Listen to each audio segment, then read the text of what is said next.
terapis. Di sini saya Asaf Fajar Ramadan atau bisa dipanggil Fajar. Kebetulan namanya sama ini ya. Bertugas menjadi moderator yang memandu jalannya kelas diskusi akademia pada sore hari ini.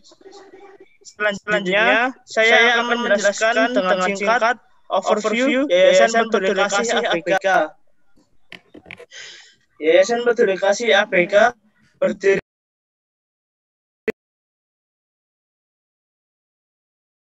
sejak tanggal 4 April 2004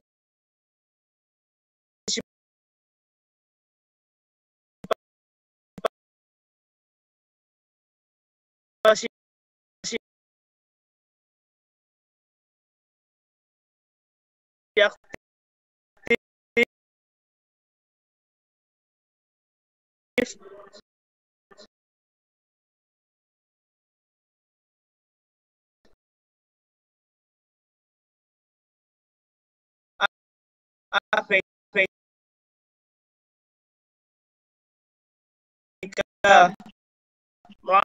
melalui peran orang tua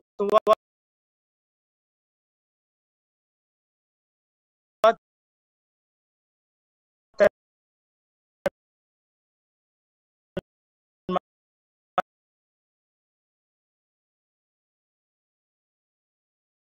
masyarakat.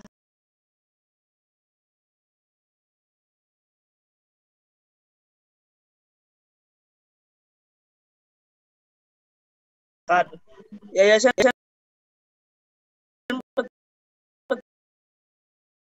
Peduli Kasih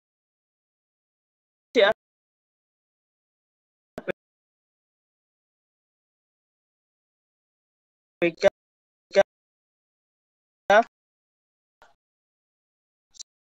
selalu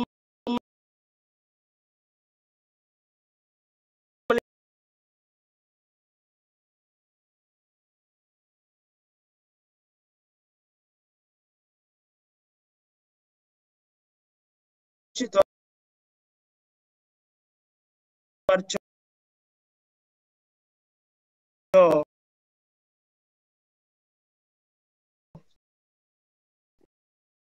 bisa melalui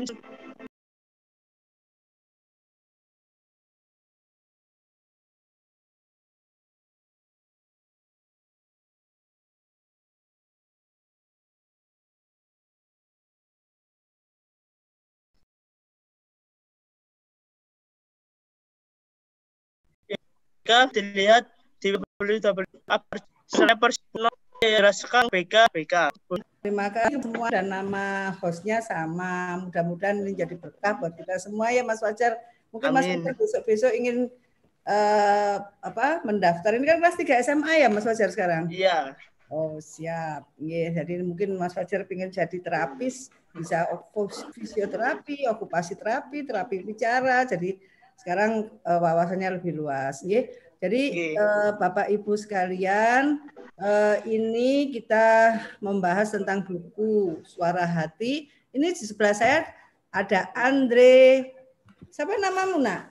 Andre Setiawan. Andre Setiawan. Dia sedang menggambar sambil mendengarkan Zoom ini ya. Dia banyak tanya nanti pastinya ya. Jadi kita ini sebetulnya memang sudah dijelaskan tadi sama Mas Fajar bahwa kita itu yang kita pentingkan adalah kebisaan. Pasti masih ada bisanya setiap ABK itu. Yang bisa lancar baca kita jadikan host, MC kalau ada memang event gitu ya. Yang bisa nulis seperti Andre kita pinjami laptop untuk nanti dia jadi buku, jadi berisi pengalamannya. Ini pengalaman apa saja Andre? Banyak saja. Woi, pengalaman banyak dan sekarang Andres tetap menulis ya. Iya.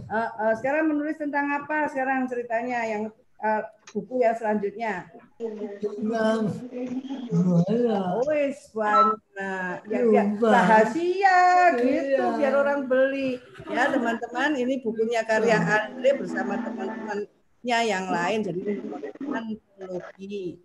Nah, terus jadi ini karyanya Andre, Siati, dan Ibu Siti Fatimah, serta Mama dari Alif. ya, yang belum bisa apa-apa karena kita tadi saya meneruskan tadi yang belum bisa apa-apa ya maaf yang belum bisa apa-apa pasti masih bisa, jadi kita berikan menggambar atau melukis dengan kuas ya, kuas entah cat air atau cat yang paling enak adalah di kain ya, karena apa, nanti bisa jadi barang-barang yang fungsional. Kita kegiatannya 2 atau 3 kali Zoom per minggu selama COVID ini, tadi sudah dijelaskan. Lah itu acaranya materinya adalah tentang disabel yang menginspirasi atau orang tua ABK yang menginspirasi. Yang kedua tentang penanganan ABK di rumah, ya. Yang ketiga tentang meluaskan wawasan orang tua. Jadi ada tentang kewirausahaan, nanti bakal isinya Zoom itu adalah bisa meliputi kewirausahaan atau bagaimana kondisi ABK di daerah lain atau di luar wilayah kita supaya wawasan kita lebih luas. Di luar yang online seperti yang sudah disebutkan oleh Mas Fajar, ada yang offline 1 atau 2 kali kami mengadakan yang offline.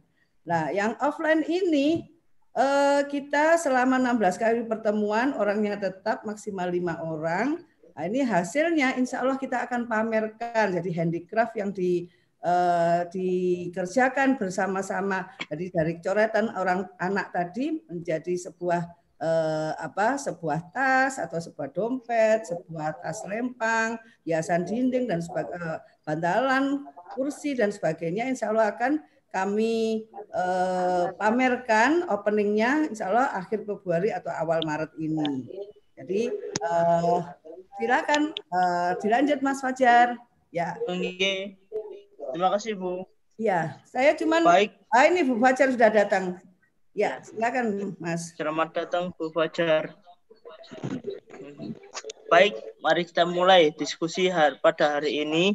Karena kelas ini berupa sharing atau tanya jawab, peserta bisa langsung bertanya secara langsung dengan Bu Fajar Suryani atau dapat juga mengetik di kolom chat. Sebelum bertanya, peserta fitur raise hand dan pastikan mic sudah ter-unmute. Selamat sore, Ibu Fajar Suryani. Saya ingin bertanya, Bu. Ya. Prinsip apa yang dilakukan oleh orang tua supaya kreatif dan orang tua dan anak supaya bisa bekerja sama, saling mendukung satu sama lain? Ya, saya jawab ya. Assalamualaikum. Waalaikumsalam. Kelihatan saya? Iya Bu, sudah kelihatan. Enggak ya? Oh, ini gelap ini sekarang ini. Oh, ini gelap. Saya sebentar mengatur dulu. Sudah? Nah, ya sip. Sudah Bu. Assalamualaikum. Waalaikumsalam. Saya Fajar. Sama ya Mas namanya ya? Sama. Iya. Iya. Tadi pertanyaannya diulang lagi dong. Oh, ya. Prinsip-prinsip apa yang dilakukan orang tua supaya kreatif dan orang tua dan anak supaya bisa bekerja sama satu sama lain dan ya kata nama lainnya itu mendukung, saling mendukung Bu. Iya. Prinsipnya orang tua itu harus menerima dulu keadaan anaknya. Jadi kelebihannya itu harus tahu. Jadi yang dilihat kelebihannya, kekurangannya boleh, tapi kita harus lihat kelebihannya anak itu apa. Terus orang tua harus sering belajar, sering membaca, sering melihat, atau sering mengikuti parenting atau mengikuti seminar-seminar. Kan sekarang banyak seminar gratis tuh Mas. Jadi orang tua harus selalu belajar.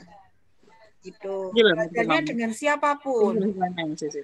Sehingga ada komunikasi oh orang tuanya pinginnya apa sih, anaknya bisa apa, misalkan gitu. Tapi harus tetap dikondisikan dengan ini kondisi anaknya. Jadi harapannya tinggi, tetapi ternyata kemampuannya anak masih terbatas apa gitu ya. Jadi nggak harus aware, istilahnya harus terbuka. Orang tua harus terbuka. Menginfokan kepada yang lainnya, kepada gurunya, menginfokan kepada dokternya kalau memang itu masih ada. Dan sering komunikasi, Mas, yang penting. Jadi harus sering ngobrol. Misalkan anaknya belum bisa bicara, saya yakin kok bahasa kalbu itu ada. Ya, oh anaknya lapar, anaknya sakit, itu secara feeling orang tua sudah punya. Lah itu harus sering dikomunikasikan. Komunikasi tidak harus berupa bicara, tetapi dengan gestur. Jadi prinsipnya adalah interaksi, komunikasi, baru nanti proses. Gitu, Mas Fajar. Oh ya. Ada yang lain? Ya, untuk yang lainnya boleh bertanya melalui fitur chat ataupun bisa bicara langsung dengan Bu Fajar Suryani. Ya Bu, saya mau tanya lagi. Ya. Untuk menjadi kreatif itu apakah ada batasan umurnya Bu?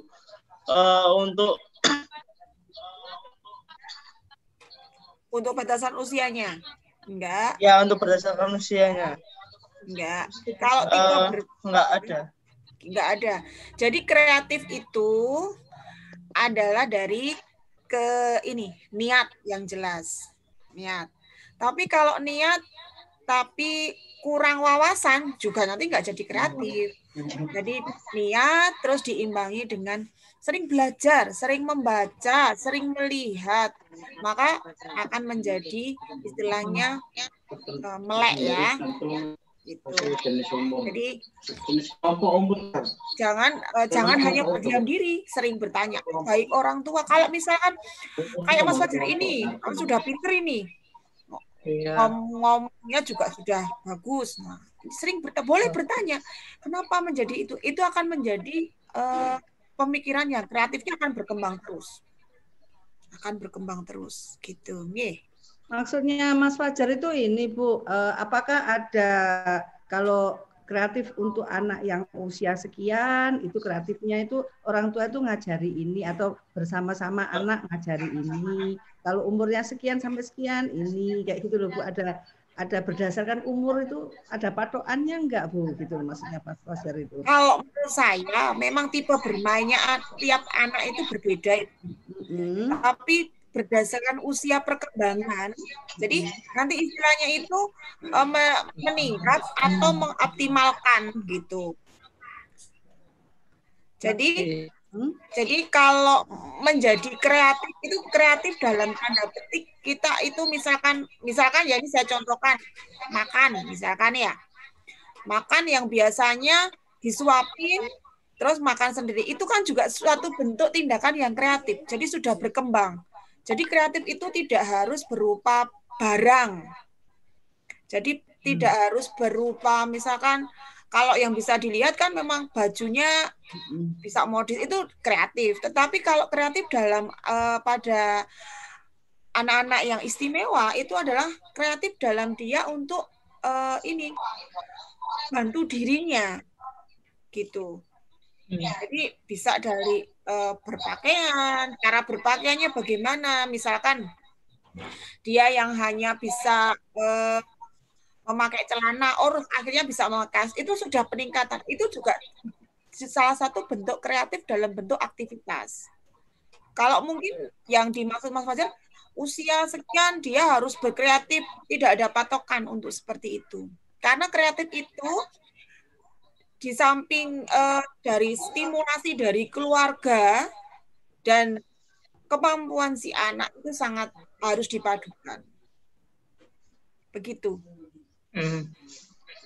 Ya, ini Bu ada yang mau bertanya dari Priscilla Aldrin.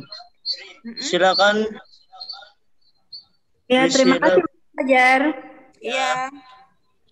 Begini Bu, mungkin pahamnya itu kalau misalnya awal ya ketika dikatakan menerapkan teknik kreativitas untuk anak berkebutuhan khusus itu yang tergambar sama saya di awal sebelum seminar itu adalah bagaimana anak ini bisa bisa kreatif dan survive dalam kehidupan. Nah, mafhumnya saya seperti itu. Mungkin belajar bisa lebih bisa lebih mencontohkan bagaimana sebenarnya untuk anak-anak yang untuk yang berkebutuhan khusus tapi dengan usia dewasa untuk bisa survive dalam hidupnya. Terima kasih Bu. Sama-sama.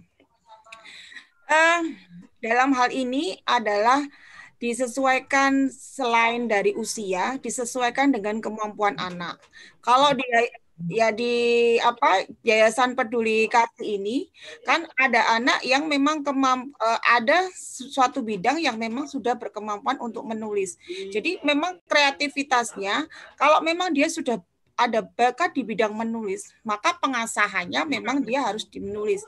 Menulis yang bagaimana itu yang harus diulang-ulang mungkin dengan melihat suatu bentuk objek, maka akan dibikin membentuk satu kalimat dulu. Kalau memang dia misalkan untuk anak-anak dengan Asperger, visualnya bagus, tulisannya kan biasanya bagus.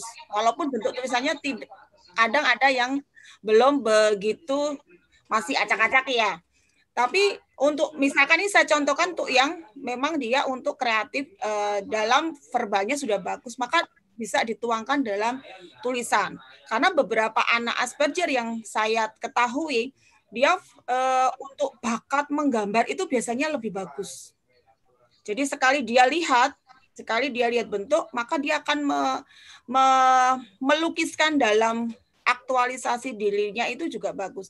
Jadi salah satu contohnya, salah satu untuk mengasah, ini saya secara umum ya, jadi secara umum, anak-anak yang memang sudah untuk instruksi sudah paham. Ya, untuk yang instruksi sudah paham. Jadi kalau yang sudah instruksi sudah paham, maka ini akan untuk misalkan kembali lagi untuk melatih kreativitasnya, salah satu memang kita harus mengulang untuk latihan konsentrasinya dia, fine motornya juga dia, gitu. Jadi nanti larinya memang melebar sekali. Tinggal kalau memang anak itu sudah, saya contohkan ya tadi ya, kalau memang dia sudah ada bakat ya, sudah bakat misalkan menulis ya, jadi dia sering menulis, maka salah satu yang akan menjadi step pertama, misalkan dia melihat botol misalkan. Tuangkan itu apa yang ada di imajinasi anak, suruh nulis, bikin satu kalimat kalau mentok, maka kita akan bantu menjadi satu kalimat itu SPO ya Bu, SPOK. Kalau SPOK ini belum terbentuk, maka SPO aja. Ini salah satu contoh kreativitas pada anak Asperger yang memang kita sudah paham untuk dia instruksi paham, terus untuk menyambungkan itu dia masih bingung, maka salah satu cara untuk mengasah kreativitasnya menulis dalam sub bidang yang sudah spesifik seperti itu. Kalau dia melukis, misalkan dia melukis, maka kita akan menggali lagi lukisan itu menjadi salah satunya komik mungkin atau dikasih nama. Habis itu suruh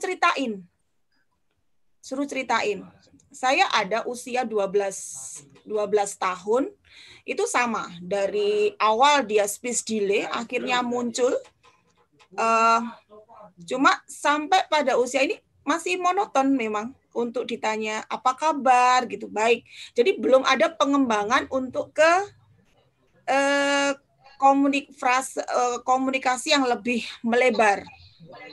Nah, ini karena kita sudah tahu asahnya kemana.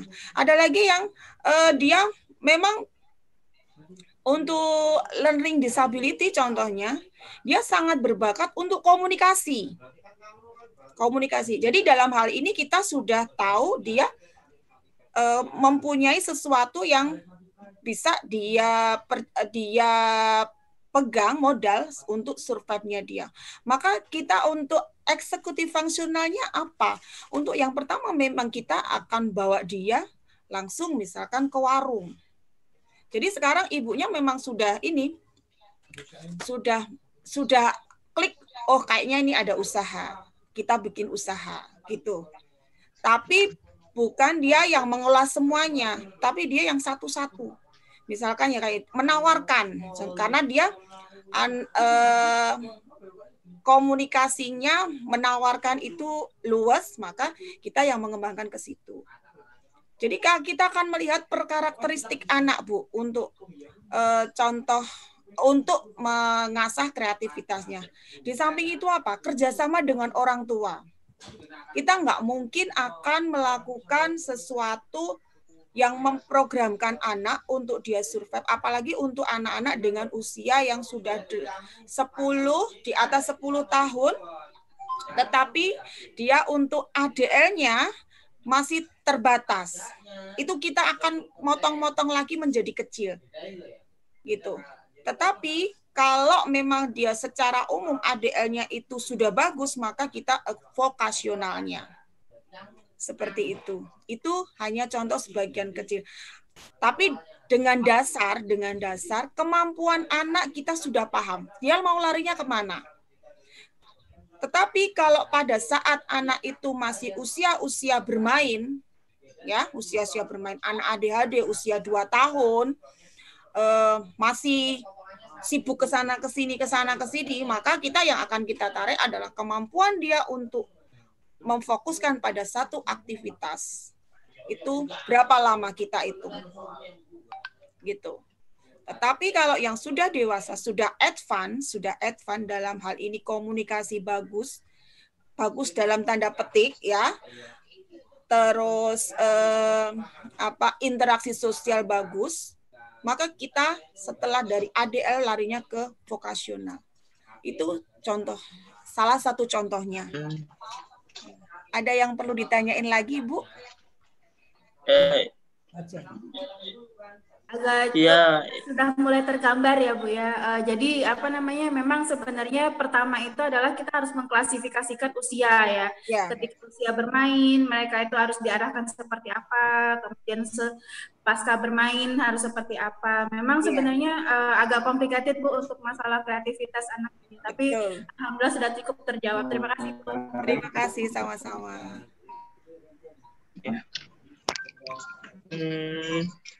Iya Bu, ini yang mau bertanya lagi.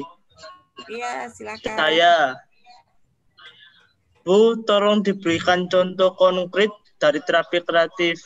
Terima kasih, kata. Ya, terima kasih. Contoh, contoh, saya jawab dulu ya. Ini yang tadi ya. Bisa nanya enggak, Bu, ini, Bu? Bisa nanya enggak? Oh iya, boleh. Sabar Pak, gantian. Oh, gantian. Gimana caranya ini? Ya. Daftar dulu. Anda tinggal itu aja apa? Hena Cantik. Nanti saya respon kok. Iya. Kenapa? Nanti Pak tulis. Sampai panjenengan. Bisa di kolom komentar juga bisa kok, Pak. Silakan. Bu Fajar silakan. Iya, ini saya jawab yang contoh konkret tadi dari Ibu Yamet Bali ya? Iya. Iya. Iya. Iya, Bu. Iya, dari tadi ya. Iya, salam kenal Bu Yamet. Di Surabaya juga ada Yamet. Punyanya Pak Tri Gunadi ya, itu ya? Iya, khusus di Bali selain ini ada klinik, kita juga sekolah, Bu. Oh ya, iya. Ya, semoga sukses ya Bu, anak-anak di Bali ya. Amin. Sama-sama, Bu. Ya. Silakan, Bu. Ya. Ya, Bu Fajar, ini Andre ingin bertanya. Andre, apa? Bu, anak ABK itu Bisa bekerja, Bu. Oh, dia Sudah, saya sudah bekerja. Saya kalau pagi di Rumah Sakit Haji Surabaya. Kalau sore saya di Klinik Namera. Oh, maksudnya Andre, apakah kreativitas ABK itu bisa dipakai untuk bekerja, untuk menghasilkan uang? Gitu, Bu. Oh, maaf ya Andre, salah terima. Bisa, seandainya bisa menghasilkan suatu produk. Produk itu apa? Misalkan kalau ABK itu anak berbakat kreatif itu bisa memasak, jadi produknya bisa dijual. Gitu. Kalau bisa melukis, maka lukisannya bisa dijual. Jadi bentuknya itu berupa produk gitu ya. Ya, Andre kan sudah bikin karangan kan, Bu, sudah gambar juga dijadikan tote bag dan sebagainya. Silakan Mas Fajar. Ya, ini Pak Zainal Arifin mau bertanya ini. Ya, Silakan Pak. Pertanyaan saya yang masuk dalam kategori anak berkebutuhan khusus itu jenisnya apa aja, Bu ya? Oh gitu. Dari segi difabilitas itu yang masuk ke berkebutuhan khusus itu apa aja, Bu? Oke. Bapak, sebenarnya untuk anak dengan berkebutuhan khusus itu sangat luas, Bapak ya. Antara lain, kalau zaman dulu itu ada tunagrahita, tunadaksa, dan sebagainya. Lah, sekarang ini lebih luas. Biasanya kalau dari medis itu sudah muncul diagnosanya, Bapak. Salah satunya adalah cerebral palsy. Kalau yang baru banyaknya ini adalah autis, anak ADHD, anak dengan, kalau zaman dulu ya Pak, anak yang belum bisa berjalan. Nah, kalau zaman dulu, tapi kalau zaman sekarang itu lebih luas lagi. Jadi anak yang belum bisa berbicara itu bisa dikategorikan itu anak-anak dengan speech delay. Itu salah satunya itu. Ada juga anak yang penyebabnya apa? Penyebabnya banyak. Salah satu penyebab yang saya baca itu salah satu penyebabnya itu adalah salah satu prematur, Bapak. Gitu. Jadi terus kesulitan saat lahir itu juga bisa menyebabkan anak menjadi anak berbakat kreatif gitu. Jadi kategorinya sangat banyak, itu nanti dari medis yang akan biasanya muncul diagnosanya. Baru setelah muncul diagnosanya, karena kenapa kok muncul? Karena ada tanda dan usia gejala. Sudah masuk dewasa itu kira-kira masih termasuk kategori itu apa enggak, Bu? Kira-kira ada ininya enggak? Sama enggak sama temennya dengan usia dewasa? Enggak, sekarang kan banyak yang seperti yang saya bina di YPAC itu kan usianya rata-rata sudah 35, ada yang 40. Iya. Nah, itu masih kita kan bergerak di bidang vokasinya, Bu. Jadi kita mengarahkan itu ke ini, karena memang mereka sudah dalam usia kerja ya, jadi kita berikan keterampilan. Iya. Tapi juga betul, Pak. Kita banyak kendala gitu. Kalau memang yang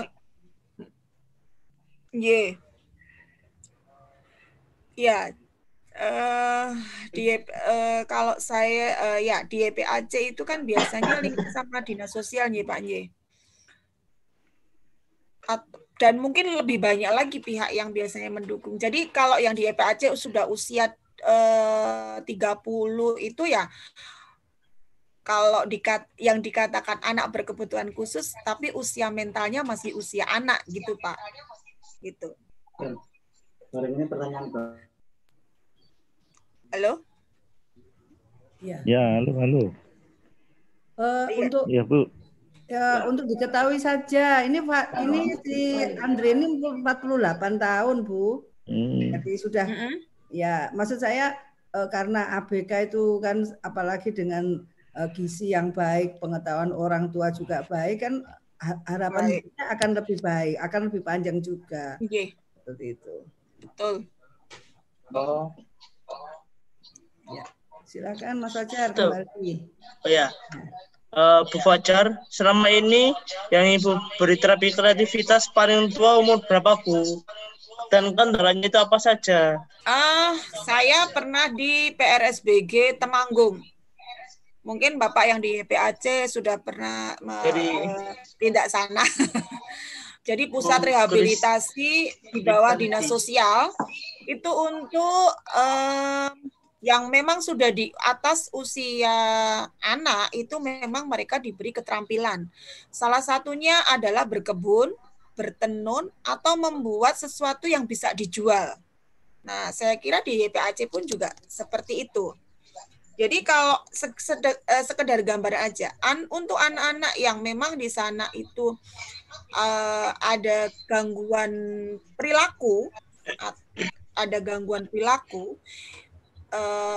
misalkan di salah satu contohnya anak dengan LD ya atau MR, intelektual, gangguan intelektual. Kalau yang di PRSBG Temanggung itu mereka diberi kayak dimasukkan satu ini kayak pabrik.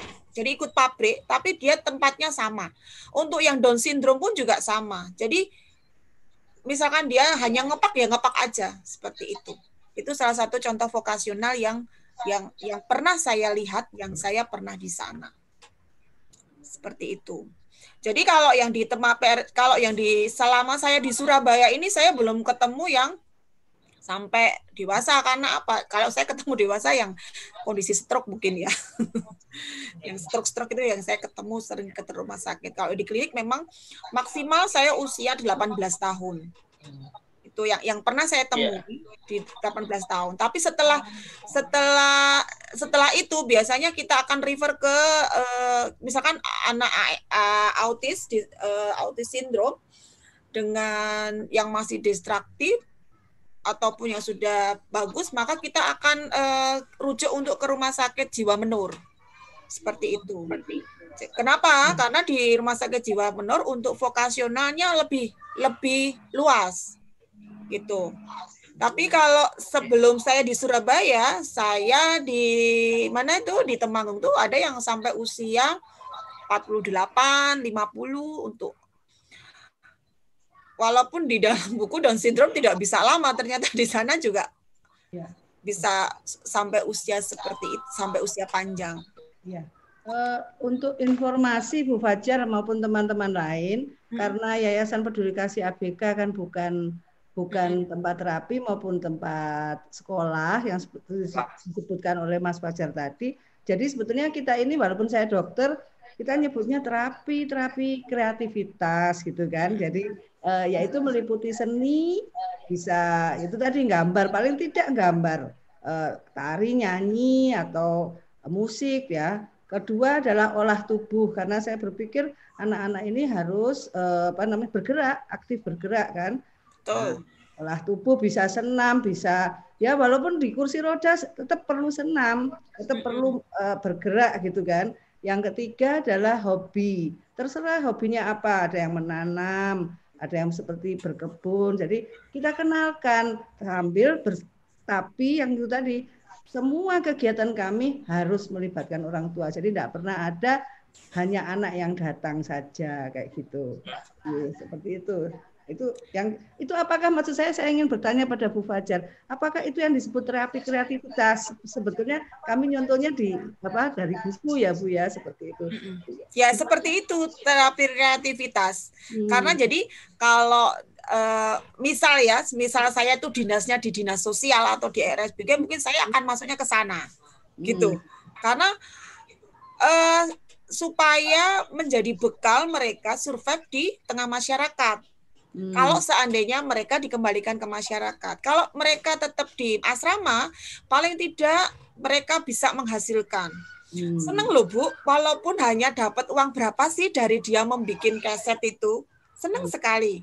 Ya. Gitu. Jadi ini yang mungkin belum ada di Surabaya. Mungkin nanti Dokter Safitri yang akan membentuk. Ya, Saya ya, support saja.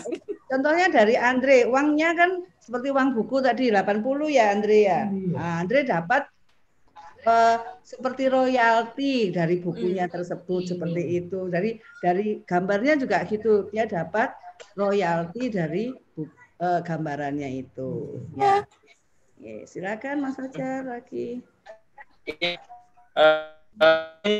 Dari Pak, adakah ada tidak Bu PTN yang memfasilitasi anak-anak disabilitas khususnya di Surabaya ini Bu? Oh ya, setahu saya ada kok. UNESA itu sudah ada. Dulu ada yang anak cerebral palsy juga kuliah di sana. UNER juga ada. Gitu. Jadi kayaknya sudah mulai welcome ini PTN ini. Cuma memang untuk fakultasnya hanya fakultas tertentu nggih Mas nggih, tidak semuanya. Setahu saya Stikom itu juga bisa nerima. Stikom itu pernah saya ketemu kalau menurut saya sih mungkin itu termasuk kategori Asperger ya. Jadi sudah sampai S2 kalau tidak salah sekarang. Itu. Iya Bu, ini saya mau tanya lagi. Kalau ini kan apa ya? CP. Tapi sebelah saja Bu yang hemiplegia. Tangan kanan sama kaki kanannya itu nggak bisa maksudnya nggak terkontrol gitu Bu. Terus apakah ada Bu yang bisa menerima PTN untuk kayak saya gini Bu? Gini Mas, kalau saya hanya memberikan informasi PTN sudah ada yang nerima. Tetapi untuk fakultas apa, nanti Mas yang langsung ke sana. Jadi langsung tanya infonya apa aja, fakultas yang bisa menerima, gitu. Ya. Apalagi Mas misalkan sudah punya modal ini, komunikasinya bagus. Kalau misalkan, maaf tadi kanan Pak kiri? Kanan Bu. Kanan, tapi kiri bisa untuk nulis? Bisa. Nah, itu modal lagi. Nggak apa-apa. Maju aja. Cari fakultas yang cocok dengan Mas Fajar. Sekarang UNESA ada kok. Jadi UNESA, setahu saya Stikom, UNER itu juga bisa. Sesuai dengan kemampuan fakultasnya. Oke? Ibu, makasih Bu. Iya. Oke. Boleh tanya lagi Bu. Untuk Bu Fajar, untuk mengevaluasi terapi kreativitas itu adakah cara-cara evaluasinya atau monitoringnya gitu Bu? Kalau ini dari saya aja ya Bu ya. Jadi kalau untuk standarnya ini harus apa? Harus dari kalau istilahnya menurut kacamata yang biasa gitu ya. Misalkan dia dari misalkan dari ini yang gampang ya, mengarang gitu ya. Yang dari satu kalimat menjadi 2 kalimat, 3 kalimat, itu sudah menjadi peningkatan. Terus kalau misalkan melukis, mungkin yang lebih cocok adalah langsung konsul sama yang memang orang seni. Tapi orang seni yang memang dia sekarang ini banyak Bu Safitri, orang seni yang actionnya ke ABK itu banyak kok. Kayak fotografer kemarin kan juga actionnya ke Pak siapa itu kan juga bagus. Jadi lebih enak untuk ngomongnya yang memang sesuai bidangnya gitu. Kalau saya ya sesuai dengan latar belakang saya. Jadi kalau seperti ini. Tapi kalau nanti sudah menjadi suatu produk, nah itu biasanya ada orang tersendiri yang memang lebih ke situ. Ya. Mas Fajar ada yang tanya untuk mengetahui kekuatan anak itu Mas Fajar coba disampaikan. Ya, kekuatan ada yang bertanya untuk mengetahui kelebihan anak kekuatannya itu apa saja Bu caranya? Oh iya. Untuk biasanya ya Bu, kalau misalkan anak datang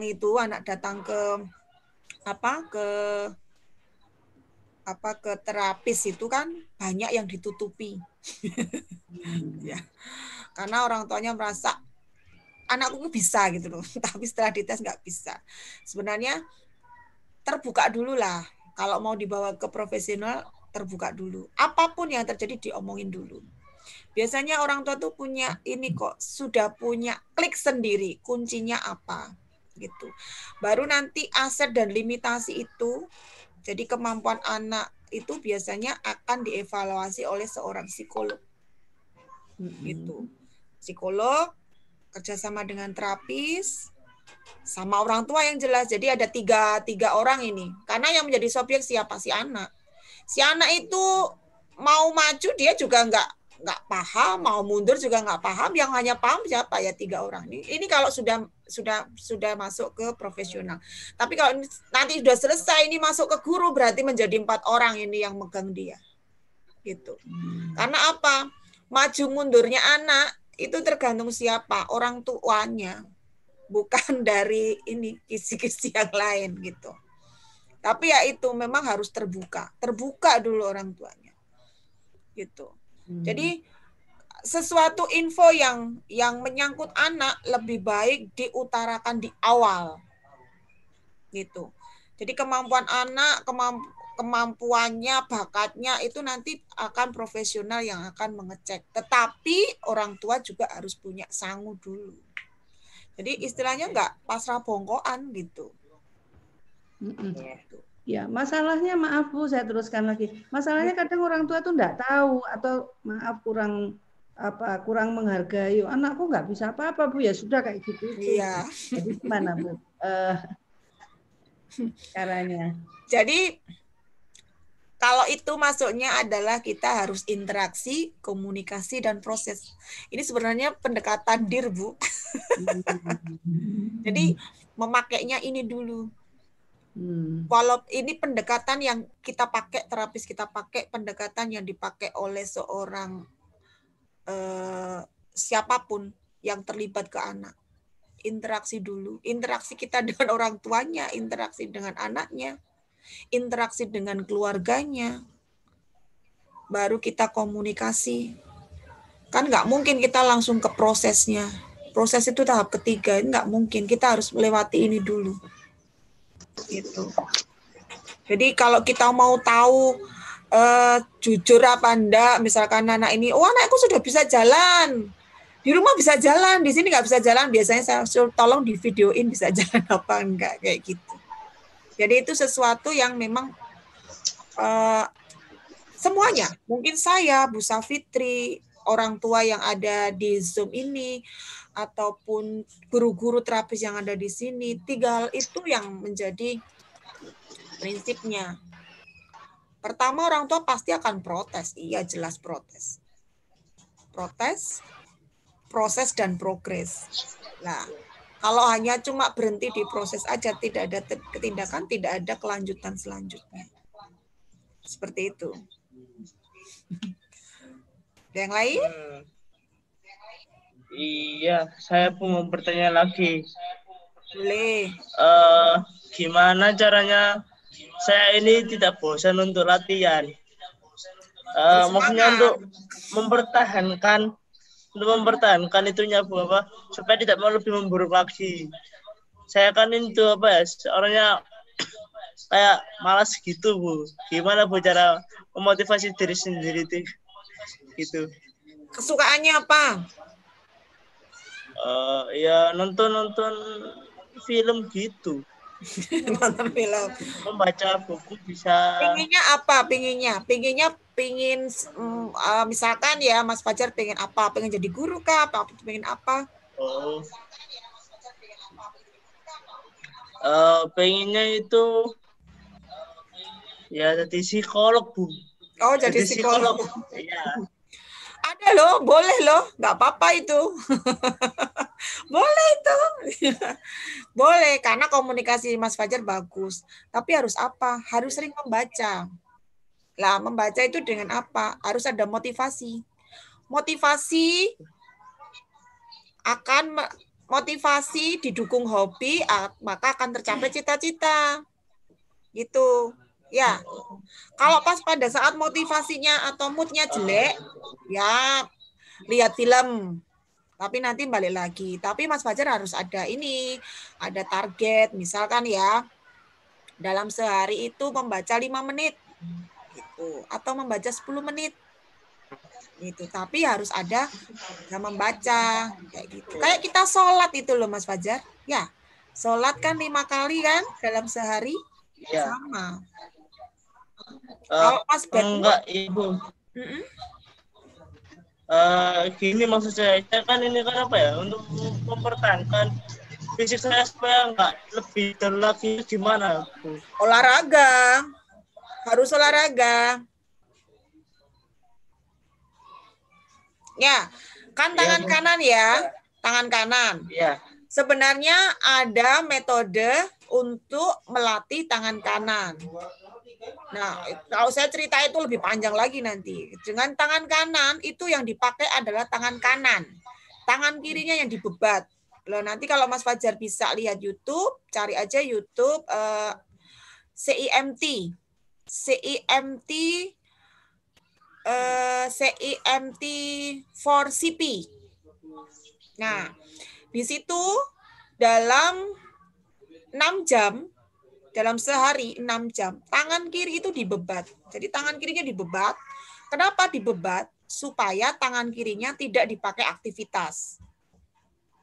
Dan itu selama kurang lebih 5-6 minggu. Itu salah satu untuk melatih tangan kiri.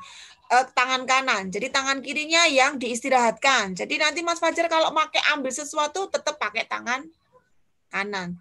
Cuma saya nggak tahu ini tangan kanannya itu yang seperti apa? Apa yang sudah nekuk? Apa yang masih lemes? Kan saya nggak tahu. Gitu.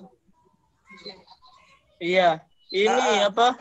Kayak kaku gitu, tapi nggak bisa nggak mengecil, Kak. Juga itu apa? Nggak lemes. Bisa menggenggam? Bisa kalau nggak nggak bisa. Itu apa?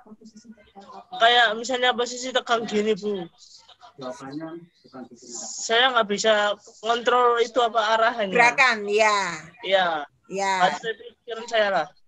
Ya, jadi kalau pas grogi, pas seneng sekali, pas sedih sekali, memang untuk kontrol gerakan posturnya lebih susah, ya. Ya, lebih susah. Iya, betul. Jadi bisa juga nanti kalau di rumah ada kerean, pakai kerean. Jadi kereannya ditaruh di sini, jadi Mas latihan gini, bisa pakai ini. Bisa ada gambaran? Ya. Ya, kita duduk, terus kita kerek. Tangannya ditarik ke kanan, ke kiri, ke atas, ya. Itu salah satu contoh latihan yang bisa dilakukan di rumah. Untuk kakinya bagaimana, Bu? Kalau kakinya latihan sepeda, static bicycle. Kalau memang nggak bisa untuk ngayo ya kakinya ditali dulu sama pedalnya. Jadi statiknya kaki aja. Seperti Andre nih, tangannya sudah kaku gitu, jari-jari tangan sudah kaku. Apakah ada okupasi terapis yang maksudnya latihan-latihan okupasi yang bisa dilatihkan gitu, Bu? Jadi latihannya di sini adalah bertujuan untuk mempertahankan aja. Ya. Karena kalau anak dengan cerebral palsy ini kan memang akan terjadi perubahan fokus main problemnya kan di kontrol postural nih, ya kan? Seiring dengan usianya kontrol postural kita yang nggak apa-apa aja lama-lama kan juga semakin berbeda kan seiring usia.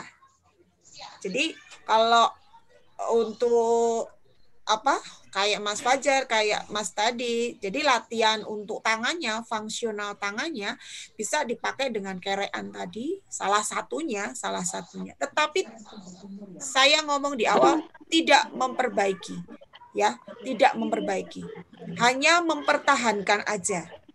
Mencegah kontraktur ya, Bu ya? Ya, mencegah. Apalagi kalau yang sudah kontraktur, maka kita akan merehabilitasi. Jadi bentuk latihannya nanti pendekatan rehabilitasi dengan tambahan alat bantu ataupun dengan kalau yang memang dibutuhkan adalah dengan beda. Tapi berapa lama dan frekuensinya berapa kali dalam sehari? Ya, tergantung pendekatan yang mau dipakai, Bisa Putri. Tetapi kalau memang itu dengan sudah usia segitu, paling dalam 3 kali sehari untuk latihan khusus tangan. Oh, oke. Ya. Ya. Ya, karena ya, silakan Bu. Mohon maaf. Iya. Iya.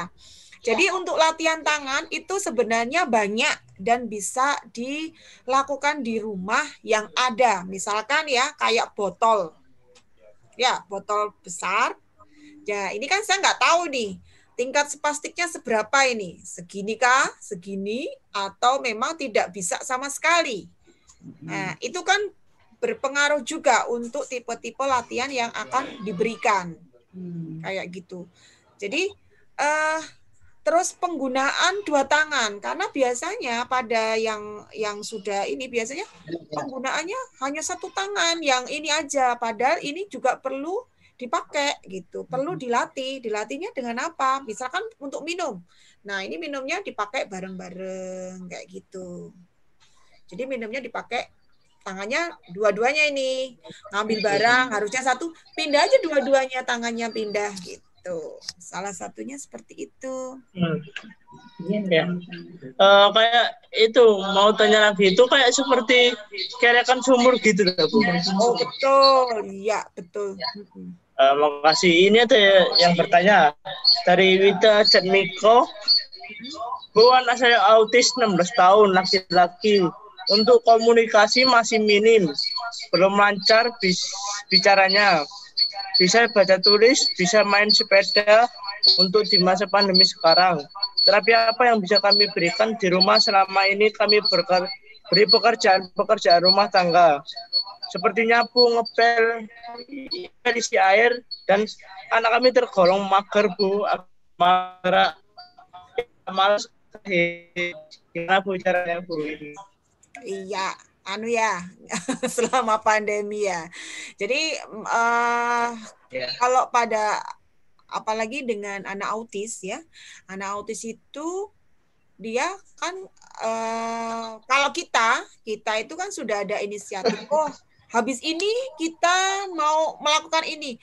Pada anak autis enggak, maka orang tua yang harus membikinkan program, membikinkan kegiatan jam sekian, ini ngapain kayak gitu. Ini yang harus membikinkan, dan kalau memang dia sudah baca tulis aja jadwalnya di situ. Gitu. Misalkan jam 9 baca apa, jam 10 nonton TV. Jadi kalau visualnya kan bagus tuh anak autis. Anak autis tuh visualnya bagus, detail juga kan. Jadi kasih program harian yang memang bisa mengena semuanya. Apalagi dia sudah bisa diberi pekerjaan rumah tangga. Ya, nyapu, ngepel, isi air. Itu sudah bagus, Bu. Apalagi misalkan ini mau ditambah lagi di sela-selanya biar nggak mager gitu ya. Biar nggak mager. Jadi sudah ada terjadwal. Misalkan jam sekian dia ngapain, jam sekian dia ngapain, jam sekian dia ngapain. Gitu. Kalau orang tuanya bekerja nanti siapa yang akan nunggu? Ya, yang ada di rumah. Gitu. Lebih banyak bergerak. Kenapa kok kita harus lebih banyak bergerak? Karena dengan bergerak akan menghasilkan O2. Kenapa kok O2? Karena O2 adalah vitamin otak. Maka akan terjadi plastisitas otak. Nah, jadi kenapa semua anak atau semua manusia harus bergerak? Sebenarnya alasannya itu supaya terjadi plastisitas otak. Untuk orang kasus-kasus dengan gangguan neurologi, gangguan perkembangan, sangat dibutuhkan adalah banyak bergerak. Pada anak autis, dia programnya banyak loh sebenarnya untuk anak autis, nggih. Jadi pada saat dia Dia sebenarnya bukannya males mungkin ya, tapi bingung dia mau ngapain gitu. Kecuali kalau kita sudah kasih, kita sodorkan. Apalagi kalau memang sudah bisa nego ini, gitu lebih enak lagi. Kamu mau jam berapa? Mau ngerjakan ini jam berapa? Seperti itu. Jadi memang program hariannya sudah tertulis. Lebih baik tertulis, apalagi anaknya sudah bisa baca. Itu saran saya. Jadi kesimpulannya, pertama, tetap gerakan anggota tubuh yang lemah, namun tidak untuk memperbaiki, tapi untuk mencegah kontraktur.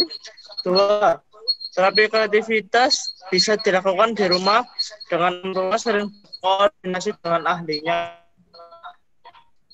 Tiba saatnya di penghujung acara, Bapak Ibu sekalian, kami sangat berterima kasih atas partisipasi di acara webinar kali ini. Atas nama panitia penyelenggara, kami memohon maaf atas kata-kata atau kendala teknis kami yang kurang berkenan. Semoga ilmu yang kita dapat pada hari ini bermanfaat bagi kita semua. Dan sampai ketemu di webinar akademi pada hari Sabtu tanggal 6 Februari jam 1 siang dengan Bu Dian Justisiana dari Amerika Serikat. Hari Minggu tanggal 7 Februari tanggal jam 4 dengan Dr. Hermanto, spesialis mata, dan pada Senin tanggal 8 Februari dari Norwegia. Asar Fajar Ramadan selaku moderator izin undur diri. Wassalamualaikum warahmatullahi wabarakatuh. Terima kasih. Waalaikumsalam warahmatullahi wabarakatuh. Waalaikumsalam. Makasih Mas Fajar. Terima kasih, Bu. Ada pesan dari Bu Fajar untuk orang tua mungkin yang belum tersampaikan, belum tanyakan mungkin. Ya, pesan saya bagi orang tua yang mengetahui kondisi anak kita adalah kita sendiri. Yang akan mencapai kemauan kita sesuaikan dengan kondisi anak. Jadi apapun yang terjadi, anak itu tetap anak kita. Jadi berikan yang terbaik bagi mereka, luangkan waktu bagi mereka. Saya nitip interaksi, komunikasi, dan proses itu di tangan kita, Ibu, bukan di tangan yang lain. Terima kasih. Oke, terima kasih Bu Fajar. Assalamualaikum warahmatullahi wabarakatuh. Ya, makasih. Terima kasih Bu Fajar.